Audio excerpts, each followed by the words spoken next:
اب میرے بھائی ہاتھ آپ نے باندھ لیے، اب آپ کیا کریں گے؟ اب آپ نے دعا پڑھنی ہے، اور کئی دعائیں آتی ہیں رسول اکرم صلی اللہ علیہ وسلم سے۔ جناب ابو ہریرہ فرماتے ہیں، بخاری شریف کی حدیث ہے کہ نبی صلی اللہ علیہ وسلم اللہ اکبر کہنے کے بعد سورہ فاتحہ سے پہلے خاموش رہا کرتے تھے۔ تو میں نے آپ سے پوچھا کہ رسول اکرم صلی اللہ علیہ وسلم آپ اللہ اکبر کے بعد اور سورہ فاتحہ سے پہلے خاموش رہتے ہیں، تو آپ کیا پڑھتے ہیں؟ تو تب آپ نے دعا بتائی اللہم باعد کی، ابھی میں بتاتا ہوں، لیکن اس بات پہ غور کریں کہ صحابہ کرام نماز میں آپ کی ایک ایک حرکت کا خیال رکھا کرتے تھے۔ ابو ہریرہ نے جب یہ دیکھا کہ آپ اللہ اکبر کے بعد سورہ فاتحہ سے پہلے خاموش رہتے ہیں، تو آ کے سوال کیا آپ کیوں خاموش رہتے ہیں، کیا پڑھتے ہیں؟ تو تب آپ نے یہ دعا بتائی اللہم باعد بینی و بین خطایای کما باعدت بین المشرق والمغرب اللہم نقنی من خطایای کما ینقی الثوب الابیض من الدنس اللہم اغسلنی من خطایای بالماء والثلج والبرد، کہ اے اللہ میرے درمیان اور میرے گناہوں کے درمیان اتنی دوری ڈال دے، اتنا فاصلہ ڈال دے جتنا فاصلہ مشرق اور مغرب کے درمیان میں ہے، یعنی کہ میرے گناہ مجھ سے دور کر دے، ان کو معاف کر دے۔ اے اللہ مجھے گناہوں سے ایسے پاک صاف کر دے جیسے سفید کپڑے کو میل کچیل سے صاف کر دیا جاتا ہے۔ اے اللہ مجھے میرے گناہوں سے دھو دے برف کے ساتھ، اولوں کے ساتھ، پانی کے ساتھ، یعنی کہ میرے جسم پہ کوئی گناہ نہ رہے، سارے میرے گناہ صاف کر دے، سب کو معاف کر دے۔ یہ دعا پڑھیں، یا پھر آپ یہ دعا پڑھ لیں سبحانک اللہم وبحمدک وتبارک اسمک وتعالی جدک ولا الہ غیرک۔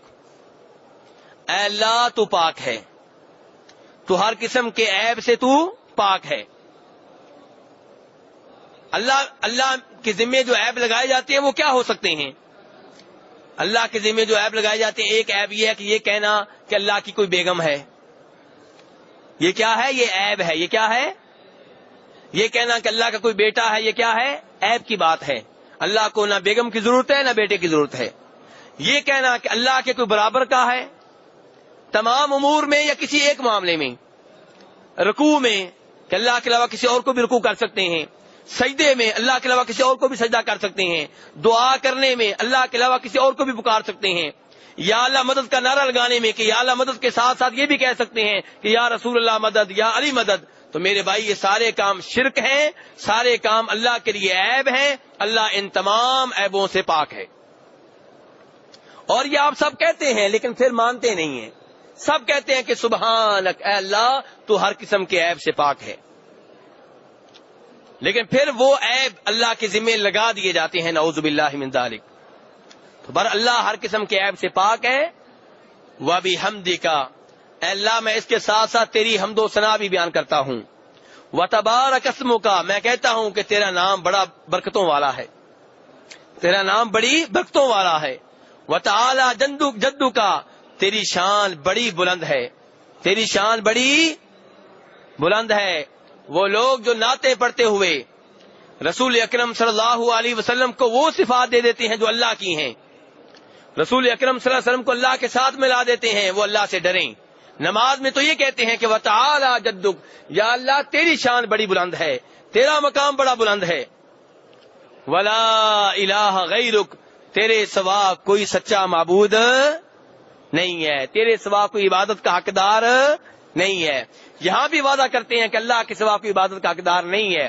پھر منت مانتے ہیں شیخ عبد القادر جیلانی کے نام پہ، پھر نظر مانتے ہیں علی حجویری رحمہ اللہ کے نام پہ، پھر منت مانتے ہیں اجمیر والی سرکار کے نام پہ، پھر کہتے ہیں کہ بیٹا ملا تو فلاں دربار پہ بکرا ذبح کروں گا، پھر کہتے ہیں کہ اگر مجھے ملازمت مل گئی تو فلاں دربار پہ جا کے دیکھ کروں گا۔ نماز میں اللہ سے وعدہ کیا تھا ولا الہ غیرک، تیرے سوا کوئی سچا معبود نہیں ہے، تیرے سوا کوئی عبادت کا حقدار نہیں ہے۔ پھر منت والی عبادت، نظر ماننے والی عبادت اللہ کے سوا اوروں کے لیے بھی کرتے ہیں۔ میرے بھائی یہ دوغلی پالیسی چھوڑ دیں، اپنے آپ کو اللہ کی عبادت کے لیے وقف کر لیں۔ شریعت جناب محمد صلی اللہ علیہ وسلم کی اور عبادت صرف اللہ تبارک و تعالیٰ کی۔ تو میرے بھائی یہ دعا پڑھیں یا وہ پڑھیں، دیگر دعائیں بھی آتی ہیں، کوئی دعا پڑھ لیں، اس کے بعد آپ کیا پڑھیں گے؟ اعوذ باللہ من الشیطان الرجیم، کیونکہ ابھی آپ سورہ فاتحہ پڑھنے لگے ہیں اور اللہ تعالیٰ فرماتے ہیں فَإِذَا قَرَأْتَ الْقُرْآنَ فَاسْتَعِذْ بِاللَّهِ مِنَ الشَّيْطَانِ الرَّجِيمِ، کہ جب قرآن پڑھنے لگو تو کیا کرو؟ اللہ سے پناہ مانگ لو، اللہ کی پناہ میں آ جاؤ۔ کس سے ڈرتے ہوئے؟ کس کے شر سے بچنے کے لیے؟ شیطان مردود کے شر سے بچنے کے لیے اپنے آپ کو اللہ کی پناہ میں دے دو۔ اس کے بعد کیا پڑھنا ہے؟ بسم اللہ الرحمن الرحیم۔ اس کے بعد کیا پڑھنا ہے میرے بھائی؟ بسم اللہ الرحمن الرحیم، کہ میں شروع کرتا ہوں اللہ کے نام سے جو بڑا مہربان نہایت رحم کرنے والا ہے۔ تو میرے بھائی بسم اللہ بلند آواز سے پڑھیں گے یا آہستہ آواز سے؟ امام کی بات کر رہا ہوں، امام کی۔ امام بلند آواز سے پڑھے گا یا آہستہ آواز سے؟ جی میرے بھائی نبی صلی اللہ علیہ وسلم سے زیادہ تر یہ ثابت ہے کہ آپ بسم اللہ اونچی آواز سے نہیں پڑھتے تھے، اور یہی کہتے ہیں ہمارے حنفی علماء کرام بھی، لیکن شافی علماء کرام یہ سمجھتے ہیں کہ بسم اللہ پڑھنی بھی چاہیے اور اونچی آواز سے پڑھنی چاہیے۔ تو جو کچھ شافی کہتے ہیں وہ بھی حدیث سے ثابت ہے، لیکن اس کی دلیل تھوڑی ہے، اور جو ہمارے حنفی علماء کرام کہتے ہیں وہ زیادہ تر حدیث میں آتا ہے۔ جناب انس بن مالک کہتے ہیں کہ میں نے نبی صلی اللہ علیہ وسلم کے پیچھے نماز پڑھی، میں نے جناب صدیق کے پیچھے نماز پڑھی، میں نے جناب عمر کے پیچھے نماز پڑھی، تو ان کی قرات کی ابتدا الحمدللہ رب العالمین سے ہوا کرتی تھی۔ اس کا مطلب یہ ہے کہ بسم اللہ آہستہ آواز سے پڑھا کرتے تھے۔ تو اس لیے زیادہ آپ کا عمل یہ ہے کہ بسم اللہ کو آہستہ آواز سے پڑھا جائے، اور اگر کبھی کبھار آپ اونچی آواز سے پڑھ لیتے ہیں تو اس میں بھی کوئی حرج نہیں ہے۔ اب میرے بھائی اس کے بعد آپ کیا پڑھیں گے؟ سورہ فاتحہ پڑھیں گے۔ بسم اللہ کے بعد کیا پڑھا جائے گا میرے بھائیو؟ سورہ فاتحہ۔ سورہ فاتحہ بڑی عظیم سورت ہے، اتنی عظیم سورت ہے کہ اللہ تبارک و تعالیٰ کے رسول کا اعلان ہے کہ اس کے بغیر نماز ہی نہیں ہوگی۔ اتنی عظیم سورت، اتنی اس کی اہمیت، اتنا اس کا مقام و مرتبہ۔ چنانچہ مسلم شریف کی حدیث ہے، جناب ابو ہریرہ فرماتے ہیں کہ فرمایا نبی صلی اللہ علیہ وسلم نے من صلی صلاۃ لم یقرأ فیہا بأم القرآن فہی خداج خداج خداج، جس نے کوئی بھی نماز پڑھی، کیا کہہ رہے ہیں اللہ کے رسول؟ صلاۃن، کوئی بھی نماز، جس نے کوئی بھی نماز پڑھی اور اس نماز میں سورہ فاتحہ نہیں پڑھی، اس کی نماز خداج، نامکمل ہے، نامکمل ہے، نامکمل ہے۔ کتنی مرتبہ کہا ہے؟ 3 مرتبہ۔ پوچھنے والے نے کہا ابو ہریرہ یہ حدیث تو بیان کر رہے ہو لیکن ہمیں ذرا بات تو بتاؤ، کیا بات ہے جی؟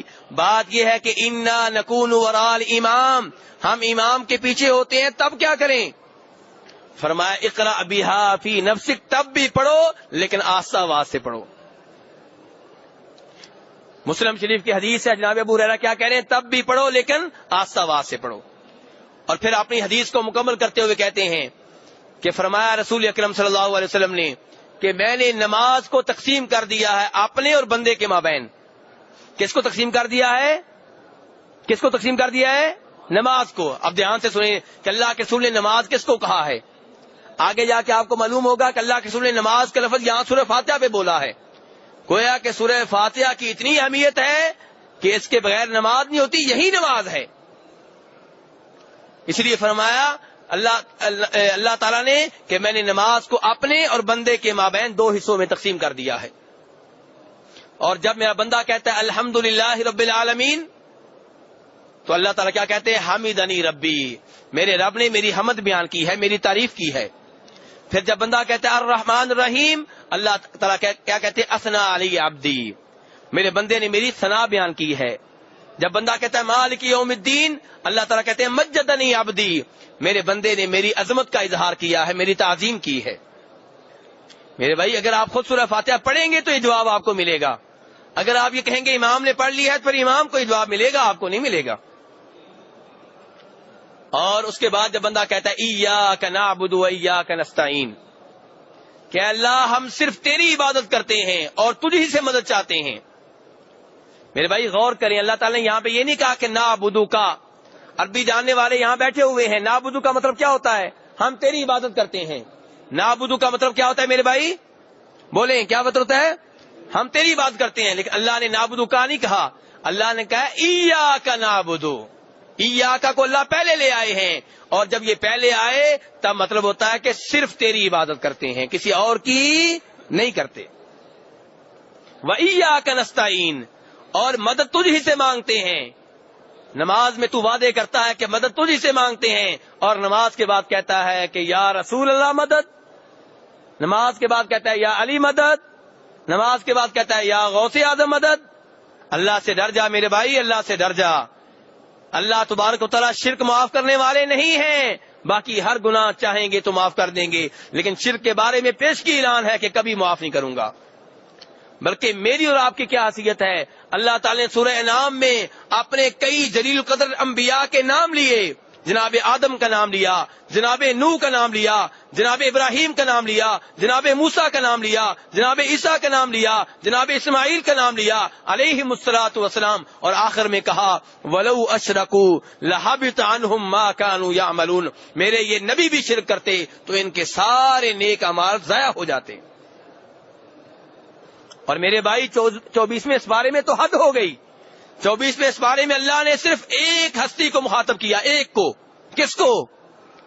رسول اکرم صلی اللہ علیہ وسلم کو. کہا لئن اشرکت لیحبطن عملک ولتکونن من الخاسرین, کہ اگر آپ بھی شرک کریں گے تو آپ کے بھی سارے نیک اعمال ضائع ہو جائیں گے. میرے بھائی یہ خطرناک لکیر ہے شرک. جو اس لکیر میں داخل ہو گیا اس کے لیے معافی نہیں ہے, الا یہ کہ موت کا فرشتہ آنے سے پہلے پہلے اللہ سے توبہ کر لے. تو بہرحال میرے بھائی ایاک نعبد و ایاک نستعین آپ نماز میں کہہ رہے ہیں. اللہ کی طرف سے کیا جواب آتا ہے؟ اللہ کہتے ہیں کہ یہ میرے اور میں بندے کے درمیان آدھا آدھا ہے.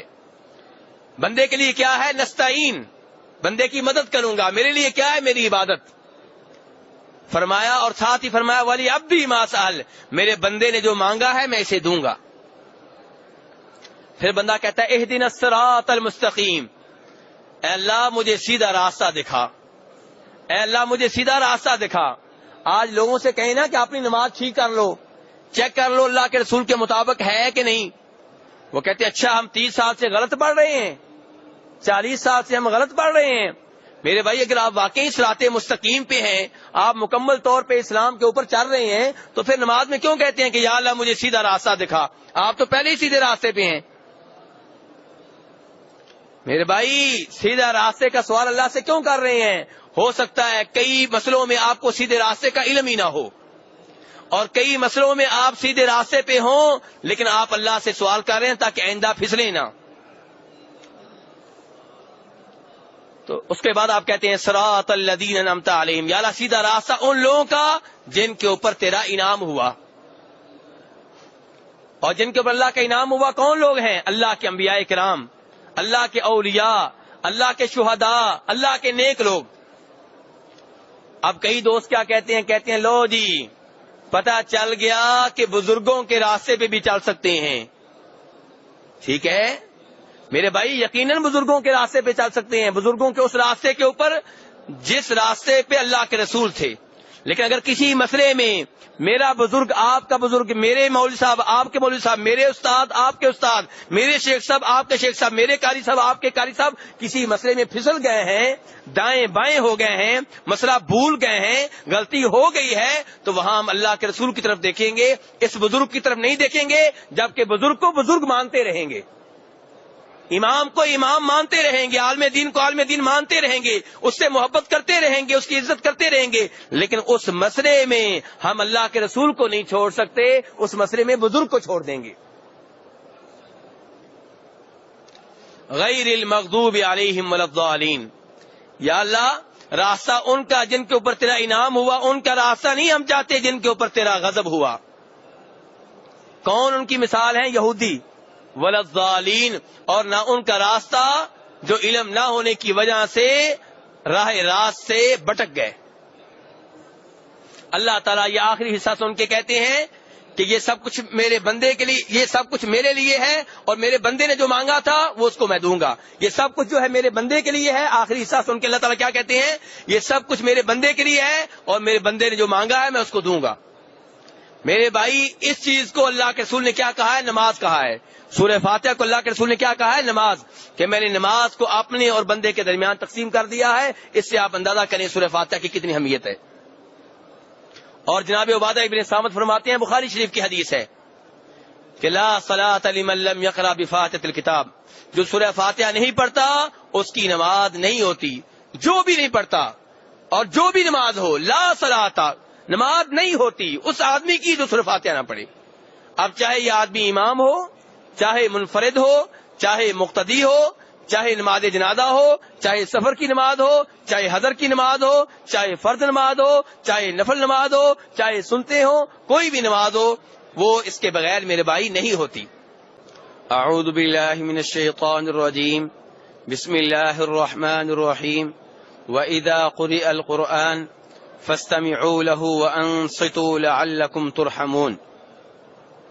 فرمایا اللہ تبارک و تعالی نے اس آیت کریمہ میں جو میں نے آپ کے سامنے تلاوت کی ہے کہ جب قرآن پاک پڑھا جائے، جب قرآن پاک کی تلاوت کی جائے، فَاسْتَمِعُوا لَهُ، تو اسے غور سے سنو، وَأَنصِتُوا، اور خاموش رہو، لَعَلَّكُمْ تُرْحَمُونَ، تاکہ تمہارے اوپر رب العالمین کی رحمت نازل ہو. میرے بھائیو، یہ وہ آیت ہے جو مدینہ میں نہیں بلکہ مکہ میں نازل ہوئی تھی. کہاں نازل ہوئی تھی میرے بھائیو؟ مکہ میں. مکہ میں نازل ہوئی تھی. اور یہ لفظ جب میں بول رہا ہوں کہ مکہ میں نازل ہوئی تھی تو کہنا میں یہ چاہتا ہوں کہ مسلمانوں کے اوپر با جماعت نماز فرض ہوئی ہے مدینہ میں، مکہ میں نہیں ہوئی. مکہ میں مسلمانوں کے اوپر با جماعت نماز فرض نہیں تھی، تو وہاں پہ امام اور مقتدی کا مسئلہ نہیں تھا کہ امام پڑھے تو مقتدیوں نے پڑھنا ہے یا نہیں پڑھنا. ایسی کوئی صورتحال وہاں پہ درپیش نہیں تھی. تو یہ آیت کیوں نازل ہوئی، اس کا پس منظر کیا ہے، یہ آپ کو قرآن پاک سے ہی پتا چلے گا. 24ویں سپارے میں اللہ تبارک و تعالی ارشاد فرماتے ہیں، وقال الذین کفروا، کہا کافروں نے، لا تسمعوا لهذا القرآن، قرآن کو نہ سنو. تو اللہ نے کیا کہا اس آیت میں جو میں نے ابھی تلاوت کی ہے کہ اس کو دھیان سے سنو. کافروں نے کہا وقال الذین کفروا لا تسمعوا لهذا القرآن، کافروں نے کہا کہ اس قرآن کو نہ سنو. تو اللہ تعالیٰ نے کہا وَإِذَا قُرِئَ الْقُرْآنُ فَاسْتَمِعُوا لَهُ، کہ جب قرآن کی تلاوت کی جائے تو اسے دھیان سے توجہ سے سنو. وَالْغَوْا فِيهِ، کافروں نے کہا کہ جب قرآن پاک کی تلاوت ہو تو شور شرابہ کرو، بےہودہ گوئی کرو. اللہ نے کہا نہیں، انصتوا، خاموش رہو. وقال الذين كفروا لا تسمعوا لهذا القرآن والغوا فيه لعلكم تغلبون، کافروں نے کہا کہ جب قرآن پاک کی تلاوت ہو تو اسے نہ سنو، شور شرابہ کرو، بےہودہ گوئی کرو، تاکہ تم مسلمانوں کے اوپر غالب آ جاؤ. اللہ تعالی نے کہا وَإِذَا قُرِئَ الْقُرْآنُ، جب قرآن پاک کی تلاوت ہو، فَاسْتَمِعُوا لَهُ، اسے غور سے سنو، وَأَنصِتُوا، خاموش رہو، لَعَلَّكُمْ تُرْحَمُونَ، تاکہ تمہارے اوپر رب کی رحمت نازل ہو. تو میرے بھائیو، اس آیت کا تعلق نماز سے نہیں ہے، اور یہ بات بالکل واضح ہے اس سے کہ یہ آیت کہاں نازل ہوئی ہے؟ مکہ میں، جہاں مسلمانوں کے اوپر جماعت کے ساتھ نماز فرض نہیں تھی، جہاں پہ امام اور مقتدی کا چکر ہی نہیں تھا. اور دوسری بات یہ ہے کہ مولانا اشرف علی تھانوی کا نام آپ نے سنا ہوگا، مشہور و معروف ہیں. وہ لکھتے ہیں کہ اس آیت کا نماز کی قراءت سے کوئی تعلق نہیں ہے. مولانا اشرف علی تھانوی کیا لکھتے ہیں اپنے ملفوظات میں کہ اس آیت کا نماز میں قراءت سے کوئی تعلق، کوئی واسطہ نہیں ہے.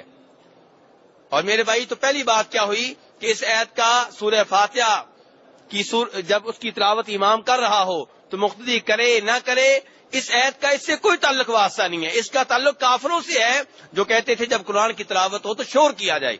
اللہ تعالی نے کہا شور نہ کرو، قرآن پاک کو دھیان سے سنو اور خاموش رہو. اور اگر یہ فرض کر لیا جائے کہ اس آیت کا تعلق نماز میں قراءت سے ہے، سورہ فاتحہ سے ہے، تب بھی میرے بھائی ہم نے اس آیت کے اوپر بھی عمل کرنا ہے اور نبی صلی اللہ علیہ وسلم کی اس حدیث کے اوپر بھی عمل کرنا ہے جو بخاری مسلم میں آئی ہے. آپ فرماتے ہیں کہ لا صلاۃ لمن لم یقرأ بفاتحۃ الکتاب، کہ جو سورہ فاتحہ نہ پڑھے اس کی نماز نہیں ہوتی. اب عمل کیسے کریں گے؟ حدیث کے اوپر بھی عمل کریں گے کہ سورہ فاتحہ کی تلاوت کرنی ہی کرنی ہے، اور آیت کے اوپر بھی عمل ہوگا کہ جب قرآن پاک کی تلاوت کی جائے تو خاموشی سے سنو۔ کیا مطلب؟ قرآن پاک کی کتنی صورتیں ہیں میرے بھائیوں؟ کتنی صورتیں ہیں؟ 114۔ تو جب 113 صورتوں کی تلاوت ہو تو اس وقت خاموشی سے سنو، لیکن جب سورہ فاتحہ کی تلاوت ہو تو پیچھے پڑھو، کیونکہ اللہ کے رسول فرماتے ہیں جو سورہ فاتحہ نہیں پڑھتا اس کی نماز نہیں ہوتی۔ دوسری بات یہ میرے بھائی، وَإِذَا قُرِئَ الْقُرْآنُ فَاسْتَمِعُوا لَهُ وَأَنصِتُوا، چپ رہو۔ چپ رہو کا مطلب یہ نہیں ہے کہ آپ کچھ پڑھ نہیں سکتے، چپ رہو کا مطلب یہ ہے کہ شور شرابہ نہ کریں۔ آہستہ آواز میں آپ پڑھ سکتے ہیں، آہستہ آواز میں پڑھنا انصات کے منافی نہیں ہے، آہستہ آواز سے پڑھنا انصات کے منافی نہیں ہے۔